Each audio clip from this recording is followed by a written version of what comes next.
I'm going to teach you how to study in under 5 minutes, coming from someone who is professionally and academically trained as a teacher. I have my first master's in teaching. Today we are going to focus on how to study for science concepts. Before I started in the tech industry or now in the college and career pathway space, I was actually a biology teacher, an anatomy teacher, an earth science teacher, and an art teacher. So all of the sciences, life sciences specifically, is my ballpark. And now I am on the sexuality health side and human sexuality. So all of life sciences is my jam.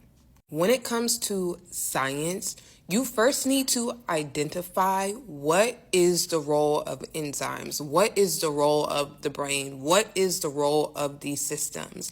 And you need to know those like the back of your hand. Before we get into the in-depth, intricate things that come with biology or with chemistry, you need to understand the function of each individual part of the cell or each individual amino acid and be able to identify those and define those off the top. So you need to master that skill first.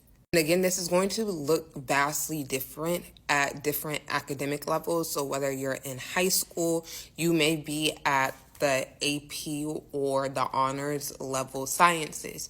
But as you are transitioning to higher education, especially undergrad, you are going to have to know how these things work in tandem with each other, especially if you are going into general biology 1, general biology 2.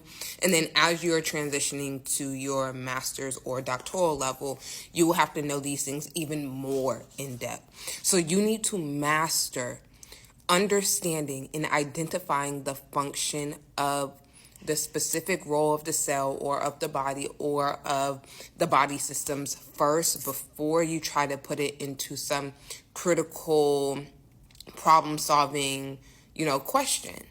I want you to picture this as a car. So if we can view the body through the lens of a car, what is the engine? What is the role of the engine in the car?